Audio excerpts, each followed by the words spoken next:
We're on 5th and Wall Street in Los Angeles, and it seems like this area, like going on Wall Street and all these other streets, I'm not from LA, I'm from Northern California. Why is it like all the black people are homeless in these effing tents?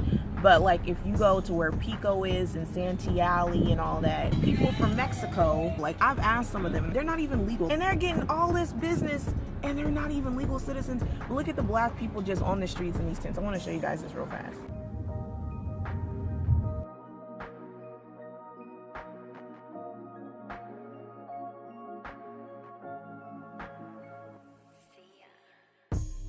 Y'all make it to where you'll lock them up for doing the same thing the Mexicans is out there doing, selling clothes, selling knockoff, counterfeit makeup and all types of crap, fruit for $5 a pop.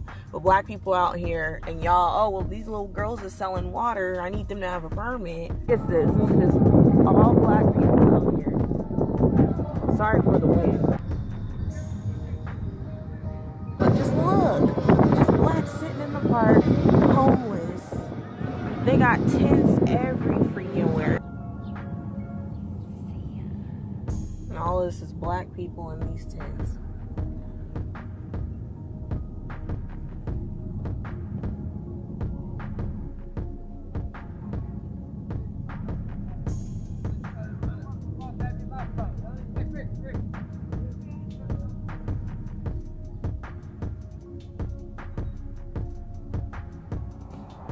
So this is Gladys Avenue here.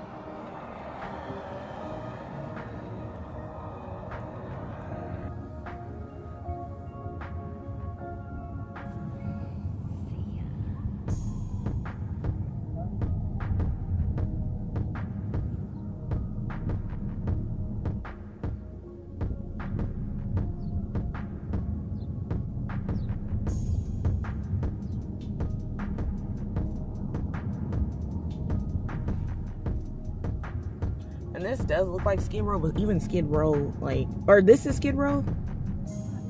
I just seen Skid Row on the map. I didn't even know there was such thing. But even the Tenderloins in San Francisco don't even look this bad. They don't got all these effing tents. At least they have like homeless shelters. I know they get filled up really fast, but they don't have all this there.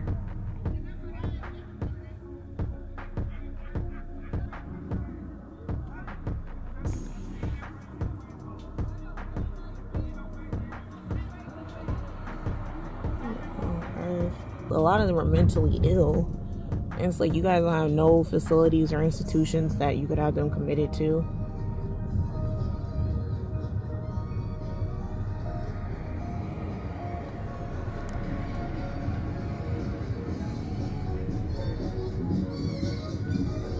Just look at how filthy this is. When you go to Santee Alley, I'm going to show you guys how they're over there setting up shop and y'all don't say nothing about it.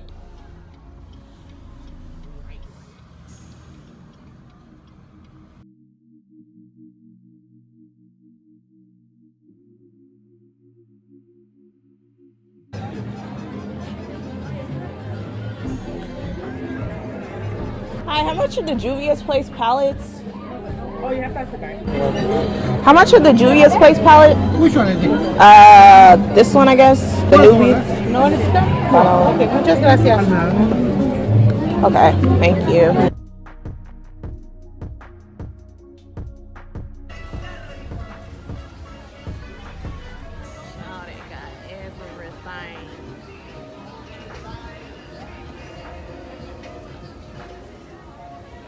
Victoria's Secret. Showing how small your black butt is. Yes.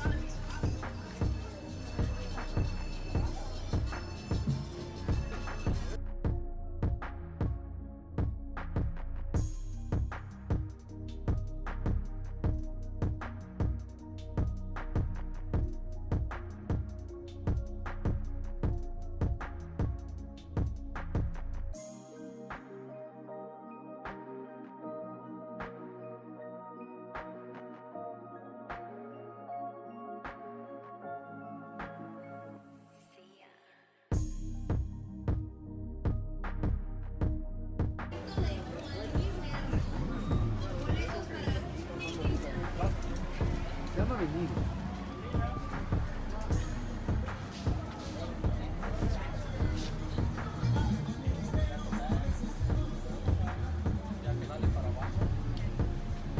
You mean black owned?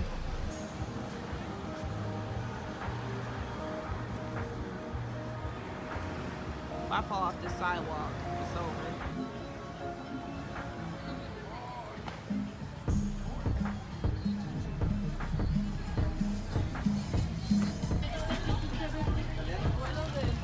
RAMP4NT for your cell phone today?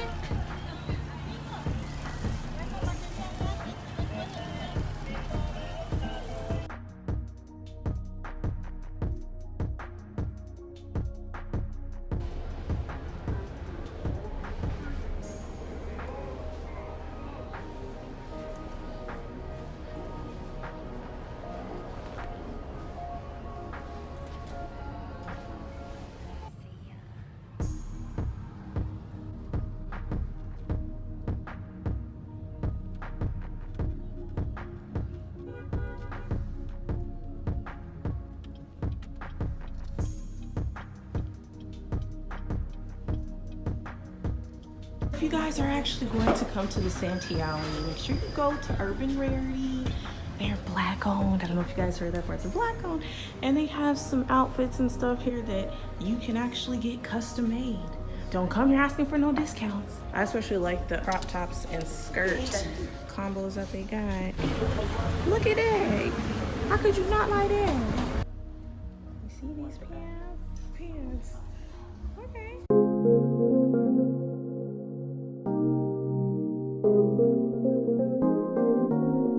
For those of you who asked, I live in the Bay Area. A lot of you guys, I guess y'all didn't know that. As a child, I remember going to LA, you know, Disneyland and stuff like that, but like being here as an adult is like a far fetch from being in LA as a child, because you're more aware of like your environment. And especially me, like I obviously have a social awareness channel, and so I'm more heightened to situations like this that I observe today more than the average person, I believe. You guys have supported me in doing this, especially like my sponsors. Thank you so much to Car Marshall. Over 100,000 cars in inventory while you shop, they will negotiate for you. Also, thank you to HYGIENE.com. They have all your personal hygiene related needs. Please go and support StraightBlackLove.com if you are trying to find other black singles in your area. They will hook you up. And also go to Soulfully Scented. They are a black owned hair care line. They have an online store for you to go and purchase some affordable, potent hair care products. And they also have a store that I'll be showing you the picture of with the address. So anyways, I'm in LA, and as we were driving to this restaurant, on our way there, we were on a street, I think it's called Wall Street, and I think the cross street was like 5th Street. And then I'm looking to the left, and I'm like noticing all these different tents, and I'm seeing the tents, they're just everywhere. And I'm like, well, it's not raining. I know it's kind of cold today, but it's not raining. What the freak is going on with all these tents? So I start looking a little bit closer at the tents, and I'm noticing that a lot of the occupants of the tents were black people. A lot of the people walking around in this area, which looked very, very run down, you could tell it's a very impoverished area, and a lot of the dwellers and the people hanging out and kind of just looking listlessly are the black people. So I start filming because I'm just in like disbelief. So in Northern California, we have our tenderloins, and even in the tenderloins, you don't see tent after tent after tent after tent completely stacked up, just row after row, just tents everywhere. Of course, you have the trash and stuff like that, but it's a diverse group of races in the tenderloins that you see that are strung out on the drugs or whatever. But in this particular area, it's nothing but black people just up and down the street. When you go a couple of blocks over, there is a area that they call the Fashion District. Other people call it the Santee Alley. They call it the alleys, whatever you want to call it. And it's flooded with self-identified Mexicans. Now, the reason why I say that, because some of y'all are gonna be in the comment section like, oh, Mexican is not a race. I've said that plenty of times. But when you ask these people like, where are you? What are you from? What do you consider yourself? They call themselves Mexicans. Now, these are mestizos, the Aztec, the Latinos, whatever you want to call them. They have shop set up completely cover up the block. They've monopolized the entire market down there in that underground commerce is what I'd like to call it. It's like this underground shopping area that has counterfeit purses. They have jeans, clothing, jewelry, any item that you could ever want. Even fruit is effing discounted, okay? Like they get you some watermelon, pineapple, chop it up, $5 a pop. Everything there is like completely discounted. And this is the problem that I have with it, is a lot of these people are not legally here. They're not legal citizens of the United States. Now, some of you guys in the Black community have been brainwashed into believing that we have to be on the front lines defending illegal immigrants, aliens. We have to be the ones that support them in their fight to get legal documentation, and they get separated at the borders with their kids. Black people, I'm here to tell you that is not your fight. And let me explain to you why that's not your fight. Like I told you guys before, in those streets that are a couple blocks over from Santee where it's flooded with the Hispanicals and the Latinas, or whatever you want to call them, and these aren't Black Latinos and Hispanic, those are the ones that are over there making thousands of dollars hand over fist, and they're not reaching out to the Black homeless people over there trying to give them a place to stay, trying to give them a little underhand job where they could sweep or they can just hold up signs or whatever. They're not employing any of them. So that tells me that when you hear Trump talking about building the wall, that is not the Black fight. That is for them to deal with. The attitudes that they have with some of us as Black people is disgusting. Like, you would think that they're honorary white supremacists. Some of them are cool, okay, I'll give them some of that. But ultimately, when the time comes for them to unify, they unify with one another. And something that I think Black people need to pay attention to is that they're on a united front with each other, that they practice nepotism well. Black people have still not gotten on the bandwagon of using effective nepotism. What do I mean by that? In the 90s, okay, there were a lot of Black people working jobs like McDonald's, Wendy's, Taco Bell. And if you guys saw my live, I'm kind of repeating some of the same things, but if you didn't see it, like, this is new for you. Those jobs were reserved for people that were in high school, those who didn't have a higher quality college education, those who could not get their feet in the door because they don't have the finances to go off to college or they don't want to go in debt or whatever. Those minimum wage paying jobs were reserved for Black people. All of a sudden, the Hispanics started coming into those jobs, overhauling. They would put them in the managerial positions, and they would get their family members and their friends and completely get rid of all the Black people on the jobs, and they would employ their own. Then you go to these jobs and they have all these effed up attitudes and are disrespectful, and then you also start noticing that a lot of them can't even speak English. So my thing is that on one hand, you can just look at them like, wow, like, here you guys are helping yourselves out, but when the time comes, you always want Black people to come and give you a hand up with your political work, with your political agendas. But when the time comes for them to help Black people or them to talk about Black issues, they're silent because it's not their fight. So all I say is that you should not be out here concerned about what Trump is doing to them. Am I saying that I support Trump and what he does? No, but if he's talking about building that wall, I'm not getting out there holding a sign. I'm not gonna support them. I'm not doing any of that. That is not my obligation to help these people. You would never be able to go to another country demanding rights, making all this money that they make, just like in the Santee Alley. A lot of them do not have business permits. A lot of them do not have certifications. They have family members that have the business permits that are legal, and their family members are getting them these jobs for them to be the face of the business.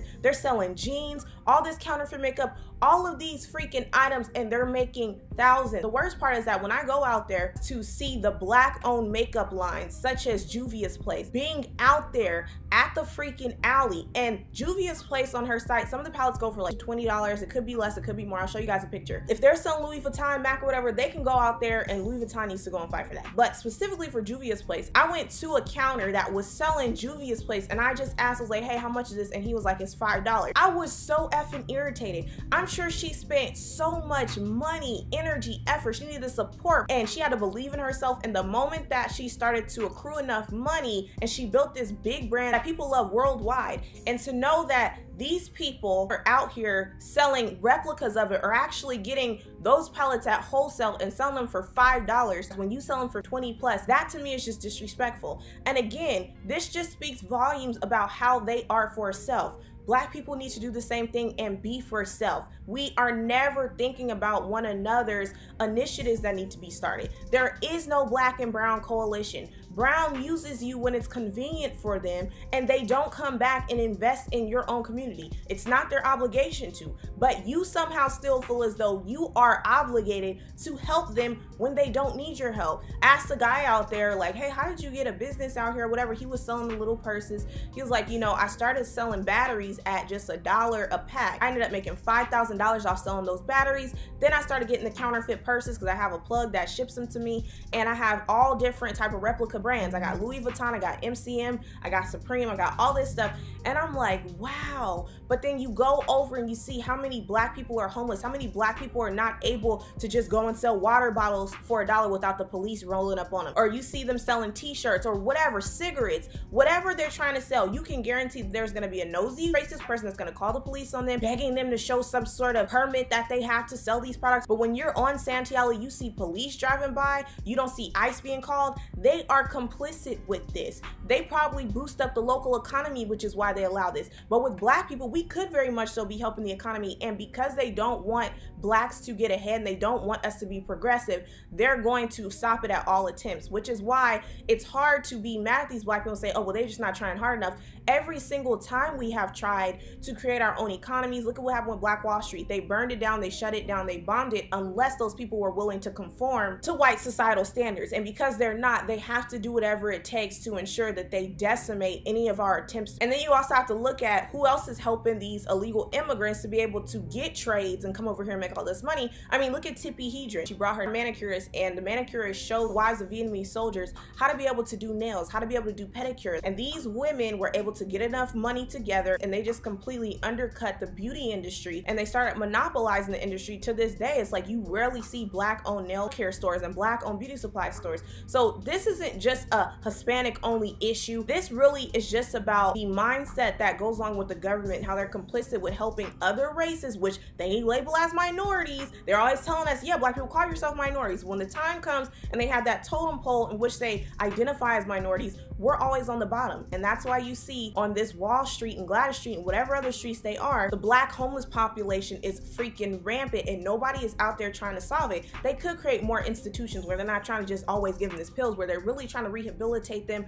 have way more housing shelters, but they don't want to do that because this is a way for them to garner population control with black people. So anyways, you guys, that's just my thoughts on the situation. Please let me know if you knew about this homeless area in Los Angeles. Tell me also how you feel about the illegal immigrants out here making thousands of dollars a day off of selling replica commerce and doing this without any business permits, and they're doing it without being a United States citizen. Thank you guys so much for watching this. I hope this was informative for you. If you didn't know about it, I'm glad I could share it with you. I hope you guys like, comment, subscribe, and share, and I'll talk to you guys in my next video. Bye.